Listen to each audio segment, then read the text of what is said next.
Crisi di reclutamento di medici non soltanto in Veneto, ma nell'intero territorio nazionale e già da prima dell'arrivo del Covid.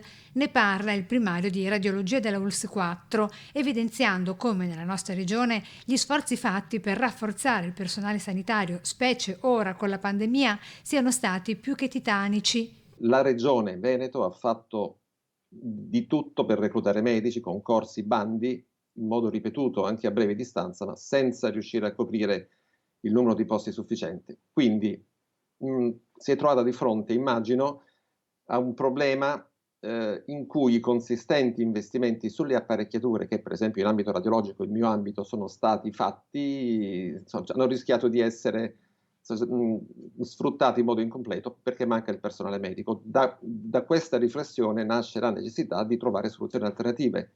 Tra queste alternative rientra la teleradiologia, la cui applicazione è aumentata con l'arrivo della pandemia, raggiungendo risultati superiori alle aspettative.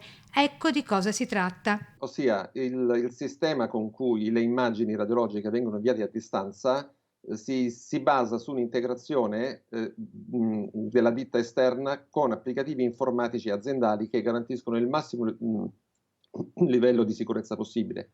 Ossia i dati non vengono archiviati esternamente, ma sono usati per il tempo necessario alla refertazione. Servizio di telemedicina come cambiamento del lavoro del medico specialista, dove resta immutato il contatto tra il medico refertante e il paziente, assicura il primario Adonisio. Il medico aziendale è sempre presente in sede, quindi garantisce sia per la sicurezza del paziente, sia per la corretta esecuzione dell'esame e quindi è di supporto al tecnico che acquisisce l'esame in quel momento.